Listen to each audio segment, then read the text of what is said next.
আমি যদি পরবর্তীকালে কোনো সুসাইড অ্যাটেন্ড করি তো তার জন্য পুরোটাই দায়ী হবে রুবেল।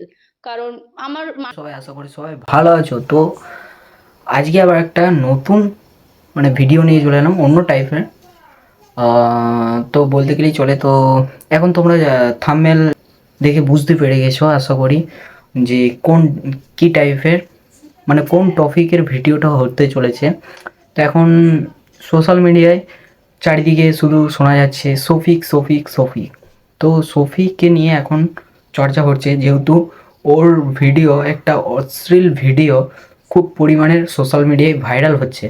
তো এবং কিছু বলতে চাই, তারপরে ভিডিওগুলো দেখি শফিক কী মন্তব্য করেছে এবং শফিকের গার্লফ্রেন্ড কী বলেছে, তারপরে আমরা বিস্তারিত আলোচনা করব। যে তো ভিডিওটা শুরু থেকে শেষ অবধি দেখবে এবং তোমরা কমেন্ট করে জানাবে যে আমি কোনো কিছু ভুল করছি বা কোনো কিছু ভুল বললাম। তোমরা কমেন্ট করে জানাবে। দেখো ভিডিওটা দেখো। তো বন্ধুরা, আমি আপনাদেরকে কিছু কথা বলতে চাই। তো আপনারা বুঝতেই পারছেন যে আমি কী ব্যাপারে কথা বলবো। আর সত্যি কথা বলতে গেলে আমার নিজের ওপরই ঘৃণা হচ্ছে, কিন্তু কি করব, যেহেতু ভুল করেছি তো আপনাদের কাছে ক্ষমা চাইতেই হবে। আর কিছুদিন ধরে আমার একটা ভিডিও খুব ভাইরাল হচ্ছে, আর সেই ভিডিও দেখার পর আপনারা অনেক গালাগালি করছেন, আমার ভিডিওতে এসে অনেক খারাপ খারাপ কমেন্ট করছেন, যা নাই তাই বলছেন। আর এটা স্বাভাবিক, কারণ আপনারা আমাকে অনেক ভালোবাসেন। আর এত খারাপ ভিডিও দেখে আপনারা এটা বলবেনই। তো বলতে গেলে এই ভিডিওটা 1-1.5 বছর আগেকার ভিডিও।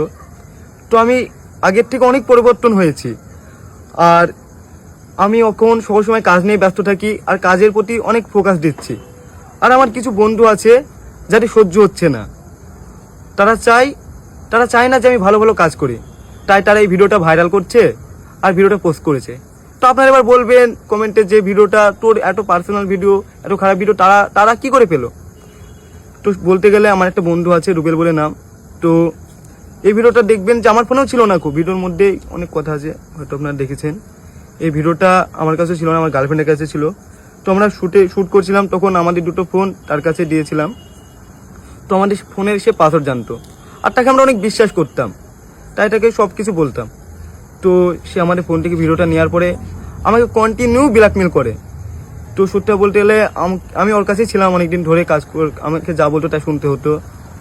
তো কি মনে হলো যে ও আমাকে ব্ল্যাকমেল করতে করতে আমার এত পরিমাণে রাগ হয়ে গেছিলো, সেজন্য আমি ওর সাথে কন্ট্যাক্ট করাই বন্ধ করে দিই। তো সে রাগের মাথায় এই ভিডিওটা পোস্ট করে দেয়। কিন্তু আমি ভাবতে পারিনি যে সে ভিডিওটা পোস্ট করবে, কারণ তাকে ভাই মনে করতাম, তার সাথে অনেক দিন ছিলাম। সে একবারও ভাবতে পারতো যে সে আমার যত শত্রু হোক, সে যদি আমাকে মারতো তাও মেনে নিতাম, কিন্তু ভাবিনি যে সেই ভিডিওটা পোস্ট করবে। এবার আপনারা বলবেন যে তোর এইসব বানানো কথা। তো চলেন আমি আপনাদের কিছু প্রমাণ দিচ্ছি। যে আমার আর শফিকের যদি ভিডিও যদি পোস্ট হ্যাঁ, তোর শফিকের ভিডিও যদি আমার ফোন থেকে যদি পোস্ট হয় বা আমি যদি পোস্ট করি, এই ভিডিও তোমার চ্যানেল কারো কাছে নেই। হ্যাঁ আমার কাছে শফিকের কোনো নেই, তাহলে তুমি তোমার ফোন থেকে এডিট করে দিবা। হ্যাঁ হ্যাঁ হ্যাঁ তাহলে ভিডিওটা বলো যে আমার ভিডিওটা করার পরে তুমি এডিট করবা। হ্যাঁ, তোমার ভিডিও করার পরে সব ডিলিট করে দেবো। হ্যাঁ, তো এডিট করবো মানে তোমার কোনো জিম্মেদারি নেই, টোটাল জিম্মেদারি আমার, তাই তো? তাহলে এই ভিডিও যদি পোস্ট হয় তার জন্য দায়ী আমি রুবেল, আমি বলে দিই। তো আপনারা দেখতে পেলেন। আর আমি আপনাদেরকে কিছু একটা রেকর্ড শোনাচ্ছি, একটা ছোট করে এই রেকর্ডিংটা শোনেন। আমি মাথায় টাচ খেয়েছিলাম, বুঝলা তো? তুমি সেটা ফোন করছো, স্পিকার দিছো, ফোনটা অবিলেছো, তার লেগে কেটে দিলাম, বুঝলা? বাড়ি এসে করলাম ভিডিও আপলোড দেবো রাতে 12টা-1টার দিকে, বুঝলা তো? কোনো ভিডিও কখন আপলোড দেবা? 12টা-1টার দিকে, মানে হয়েছে তোমার কি বলবো, ওই ভিডিওটা এডিট করা হয়নি এখনো, এডিট করবো, দেখ না কি ভিডিও আপলোড দিই। তো দেখতেই পারলে শফিক কি বললো। কি আমি যতদূর বুঝলাম ভিডিওটা দেখে, তোমরা আশা করি দেখলে। আমি তো শফিক নাকি বলছে যে ও তার খুব চেনা একটা বন্ধু, খুব কাছের বলতে গেলে। তো তার বন্ধু তার বন্ধুর কাছে ভিডিওটা ছিল এবং অনেকদিন আগেকার ভিডিও। এবং শফিক কি কতটা সত্য কতটা মিথ্যা বলছে এবং শফিকের মুখ থেকে শুনতেই পারলে তোমরা, এটা 1.5 বছর কি 1 বছর আগেকার ভিডিও। এবং এখন তার বন্ধুর কাছে, খুব কাছের বন্ধুর কাছে ভিডিওটা ছিল। তো সেই বন্ধু পোস্ট করেছে এবং সেটা ব্যাপক পরিমাণের হিউজ পরিমাণের ভাইরাল হয়ে আমাদের চোখে পড়েছে এবং তার গার্লফ্রেন্ড কি বলেছে এটা জানা যাক। চলো দেখা যাক তার গার্লফ্রেন্ড কি মন্তব্য রেখেছে, সেটা দেখা যাক। চলো। তো বন্ধুরা, আমি আমার একটা বাজে ভিডিও কিছু 13 তারিখ থেকে সোশ্যাল মিডিয়ায় খুবই পরিমাণে ভাইরাল হচ্ছে। তো ভিডিওটা আমি খুবই লজ্জিত। অ্যাকচুয়ালি ভিডিওটা আমি করেছিলাম, করার কারণ ছিল আমি আমার বয়ফ্রেন্ড একটা রুমে ছিলাম, আমরা টাইম স্পেন্ড করছিলাম, তো সেইভাবে মজায় মজায় আমরা ভিডিওটা করেছিলাম।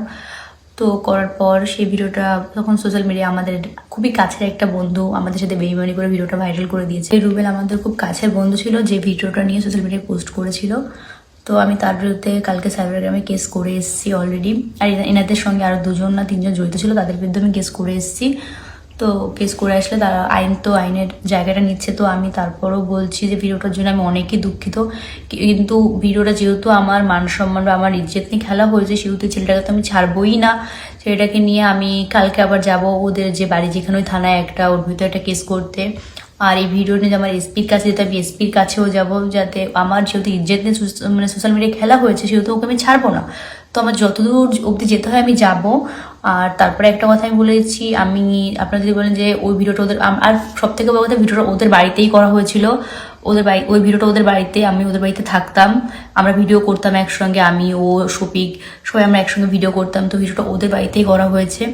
আর ওর বাপ মা বা ওর বোন, ওর বউ সবাই জানে ব্যাপারটা, সবাই হয়তো ওকে হেল্প করেছে। আর আমি যেহেতু ওর বিরুদ্ধে কেস করব, সেই কেস করাতে রুবেল, যদি তুমি মনে করো তুমি পালিয়ে যাবে, আমি তোমার বিরুদ্ধে একার নামে কেস করবো না, আমি তোমার বাবা মা, তোমার বোন, তোমার জামাইবাবু, তারপর তোমার বউ, আমি সবার নামেই কেস করবো যে তুমি একা পালিয়ে যাবা, তুমি আমার মান সম্মান নিয়ে, আমার ইজ্জতে সোশ্যাল মিডিয়ায় কোনো মান সম্মান রাখোনি। আর আমি তোমার একার বিরুদ্ধে কেস করবো না, কারণ ব্যাপারটা তোমার বাবা মা, তোমার বোন টোন সবাই জানতো বিষয়টা। তো আমি সবার নামেই কেস করবো, শুধু তোমার একার নামে করবো না। তুমি পালিয়ে গেলেও কোনো ব্যাপার না, তুমি যেতে পারো, তোমার বাপ মাকেও তুলে নিয়ে আসবে, তোমার বোনকে, তারপর তোমার বউকে, তোমার বোনের বরকে, সবার বিরুদ্ধে আমি কেস করবো। কারণ তোমরা পুরো আমার লাইফটাকে শেষ করে দিয়েছো, আমার আর কোথাও মুখ দেখানোর মতো কোনো জায়গা নেই, কোথাও আমি কোথাও যেতে পারছি না, আমার পুরো ঘরের মধ্যে বন্দি হয়ে থাকতে হচ্ছে। তো তুমি ভালো থেকো, এটাই বলবো। আর এমন কিছু করো না যে তোমার বিরুদ্ধে আমার আরো আরো কোনো উপর লেভেলে গিয়ে কেস করতে হয়। যতদূর করার আমি করছি, কারণ তোমাকে আমি কোনো কোনো কোনো কিছু বিনিময়ে তোমাকে আমি ছাড়ছি না। যত দূর অব্দি যাবো আমি তোমাকে নিয়ে, যত দূর অব্দি যেতে হবে। শফিকের গার্লফ্রেন্ডের মন্তব্য বা কি পারলে তোমরা নিজের চোখে। তো তার একটা খুবই পরিচিত একটা ফ্রেন্ড ছিল, সে ভাইরাল করে দিয়েছে ভিডিওটা, এটুকুই ভাই। আর এর থেকে আর কিছু বলার নেই। ওই ভিডিওটা অশ্লীল ভিডিওটা, যাদের কাছে ভিডিওটা আছে, শফিকের যে ভিডিওটা আছে, আশা করি সবারই কাছে আছে, ভিডিওটা ডিলিট করে দিও। শফিকের পাশে এই সময়টাতে খুব থাকা উচিত। এই সময়টাতে খারাপ সময়ে ভাই সবাই পাশে থাকে না, এবং ভালো সময়ে সবাই পাশে থাকে। তো এই সময়ে শফিকের পাশে থাকো এবং ভিডিওটা ডিলিট করে দিও। যাদের কাছে আছে ভিডিওটা ডিলিট করে দিও এবং আর ভাইরাল করো না। আর এটুকুই বলার ছিল, আর কিছু বলার নেই। এবং তোমরা কমেন্ট করে জানাবে আমি কি বললাম, কি খারাপ বলেছি না ভুল বলেছি। তো বাই গাইস।